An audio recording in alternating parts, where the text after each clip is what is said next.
Hi guys, இன்றைக்கி வீடியோவில் நம்ம பைத்தானில் ஒரு புது டாபிக் தான் பார்க்க போகிறோம். அது என்னென்னா ஃபங்க்ஷன்ஸ். இந்த ஃபங்க்ஷன்ஸ்னால் என்னென்னு சொல்கிறதுக்கு முன்னாடி நான் ஒரு பேசிக்கான ஒரு எக்ஸாம்பிள் வச்சு நான் சொல்லிடுறேன். இப்போ நம்ம ஒரு மிஷின் எடுத்துக்கலாம். ஃபார் எக்ஸாம்பிள் ஒரு பிரிண்டர் எடுத்துக்கலாம். ஸோ அந்த பிரிண்டர் என்ன பண்ணுன்னா பிரிண்டிங் மட்டும்தான் பண்ணும். ஸோ நம்ம பேப்பர் இன்புட்டாக கொடுத்தோம்னா நம்மளுக்கு தேவையானதை அது அவுட்புட்டாக பிரிண்டட் ஃபார்மேட்டில் கொடுக்கும். ஸோ அந்த பிரிண்டருக்குள்ளே எப்போவுமே சில ஃபங்க்ஷன்ஸ் வந்து இன்பில்ட்டாக இருக்கும். அது திரும்ப திரும்ப அந்த விஷயத்தை மட்டும் தான் செஞ்சுட்டே இருக்கும். ஸோ நம்ம எப்போல்லாம் பிரிண்டரோட ஃபங்க்ஷன் தேவையோ அப்போல்லாம் நம்ம இதை யூஸ் பண்ணிக்கும். ஸோ அதே மாதிரி தான் பைத்தானில் ஃபங்க்ஷன்ஸ் என்ன பண்ணோன்னா, it's a named block of a code. அதாவது நம்மளுக்கு ஒரு செட் ஆஃப் ஆப்ரேஷன் தேவை அப்படின்னா அந்த ஆப்ரேஷனை நம்ம கோட் பண்ணி வச்சுப்போம். ஃபார் எக்ஸாம்பிள் ஒரு அடிஷன் ஆப்ரேஷன் நம்ம திரும்ப திரும்ப யூஸ் பண்ண போகிறோம் அப்படின்னா, நம்ம பேசிக்காக அடிஷன் ஆப்ரேஷனில் என்ன பண்ணுவோம் அப்படிங்கிறத ஒரு லைன்ஸ் ஆஃப் கோடில் நம்ம கோட் பண்ணி வச்சுட்டு அந்த செட் ஆஃப் கோட்ஸ்க்கு நம்ம ஒரு பேர் கொடுத்துருவோம். அடிஷன், சப்ராக்ஷன் அப்படிங்கிறது.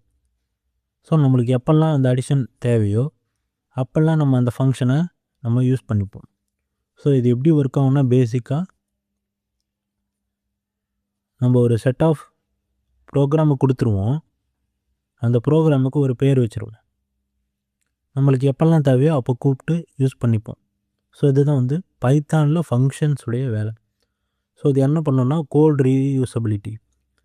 அதாவது நம்மளுக்கு ஒரே ஆப்ரேஷனை திரும்ப திரும்ப பண்ணுங்கிற பொழுது நம்ம வந்து அதை ரிப்பீட்டடாக டைப் பண்ண வேண்டியதில்லை. ஆல்ரெடி அந்த ஆப்ரேஷன்ஸ் வந்து ஸ்டோர் ஆகிருக்கும் ஒரு நேம்டு பிளாக்கில். ஸோ அந்த பிளாக்குக்கு நம்ம ஒரு பேர் வச்சுருப்போம். ஸோ அந்த பேர் தான் ஃபங்க்ஷன்ஸ். அந்த ஃபங்க்ஷன்ஸை நம்மளுக்கு தேவைங்கிறப்ப யூஸ் பண்ணிப்போம். ஸோ இப்போ நான் ஒரு எக்ஸாம்பிளோட அதை நான் வந்து சொல்கிறேன்.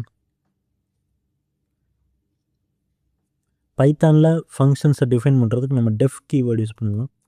ஸோ டெஃப் இங்கே வந்து நம்ம ஃபங்க்ஷனுடைய நேமை கொடுத்துப்போம். ஃபார் எக்ஸாம்பிள் நான் வந்து இப்போது வெல்கம் அப்படின்ற ஒரு நேம் கொடுக்குறேன். Welcome open parenthesis close parenthesis colon as usual. So இங்கே நம்ம என்ன கொடுக்கணுன்னா, நம்மளுக்கு என்ன ஆப்ரேஷன் தேவையோ, இப்போ நான் வந்து ஒரு பிரிண்ட் ஸ்டேட்மெண்ட் கொடுக்குறேன். பிரிண்ட் இங்கே வந்து நான் வெல்கம் டு நல் டு நோ அப்படின்னு நான் கொடுத்துக்கிறேன்.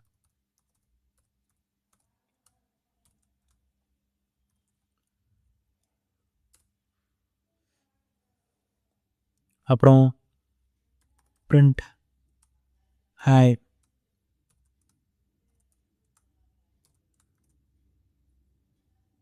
இந்த மாதிரி நான் வந்து சப்ஸ்கிரைப் பண்ணுங்கள், கமெண்ட்டு, ஸோ இந்த மாதிரி லைன்ஸ்லாம் நான் வந்து கொடுத்துக்கலாம். ஸோ இப்போ என்ன பண்ணேன்னா, நான் ஒரு ஃபங்க்ஷன் டிஃபைன் பண்ணி வச்சிட்டேன். ஸோ வெல்கம் அப்படிங்கிற அந்த ஃபங்க்ஷன்ஸ்குள்ளே இந்த ஆப்ரேஷன்ஸ்லாம் எனக்கு வந்து பெர்ஃபார்ம் ஆகும். ஸோ எனக்கு எங்கெல்லாம் அந்த வெல்கம் ஃபங்க்ஷன் தேவைப்படுதோ அங்கெல்லாம் நான் கூப்பிட்டு யூஸ் பண்ணிப்பேன். அது வரைக்கும் இந்த வெல்கம் அப்படிங்கிற ஃபங்க்ஷன்ஸ்குள்ளே இருக்கிற கோட் வந்து எக்ஸிக்யூட் ஆகாது. ஸோ இதுதான் மெயினான விஷயம். ஸோ இப்போ நான் வந்து இந்த ஃபங்க்ஷனை எப்படி யூஸ் பண்ணுறது அப்படின்னா, அதை வந்து நம்ம ஃபங்க்ஷன் கால் அப்படின்னு சொல்லுவோம். ஒரு ஃபங்க்ஷன் நம்மளுக்கு எங்கெல்லாம் தேவையோ அங்கெல்லாம் கூப்பிட்டு யூஸ் பண்ணுறதுக்கு பேர் ஃபங்க்ஷன் கால்.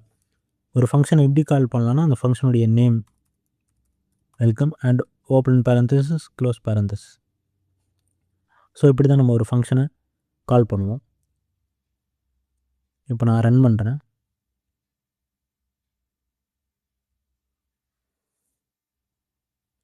ஸோ இங்கே வந்து பார்த்திங்கன்னா எனக்கு அந்த ஃபங்க்ஷன்ஸ்குள்ளே என்ன ஆப்ரேஷன்ஸ் இருக்கோ அது பெர்ஃபார்ம் ஆகிடுச்சு.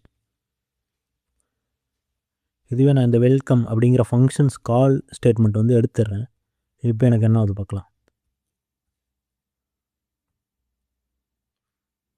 ஸோ இங்கே வந்து எனக்கு எதுவுமே பிரிண்ட் ஆகலை, ஏன்னா நான் அந்த ஃபங்க்ஷனை கூப்பிடல.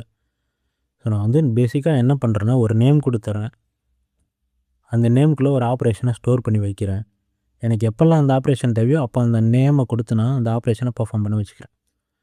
ஸோ இது மல்டிபிள் டைம்ஸ் நீங்கள் யூஸ் பண்ணுறதுக்கு, ஃபார் எக்ஸாம்பிள் இப்போ நீங்கள் வந்து ஒரு ப்ரோக்ராம் பண்ணுறீங்க, அங்கே வந்து எந்தெந்த இடத்துல வேணுமோ அங்கே மட்டும்தான் நீங்கள் யூஸ் பண்ணிக்கலாம். உங்களுக்கு தேவை இல்லைன்றப்போ அந்த ஃபங்க்ஷன் வந்து கால் ஆகாது. கால் ஆகாத பட்சத்தில் அதுக்குள்ளே இருக்கிற ஆப்ரேஷன்ஸ் வந்து பெர்ஃபார்ம் ஆகாது. அதே மாதிரி என்னன்னா மல்டிபிள் டைம்ஸ் கூப்பிட்டுக்கலாம். இப்போ நான் வெல்கம் அப்படின்னு கூப்பிட்றேன்னா,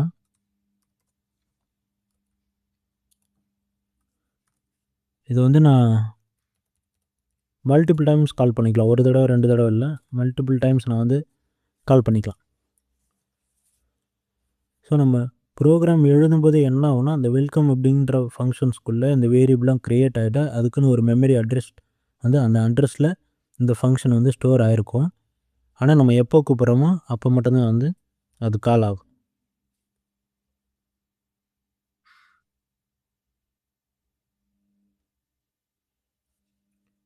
ஸோ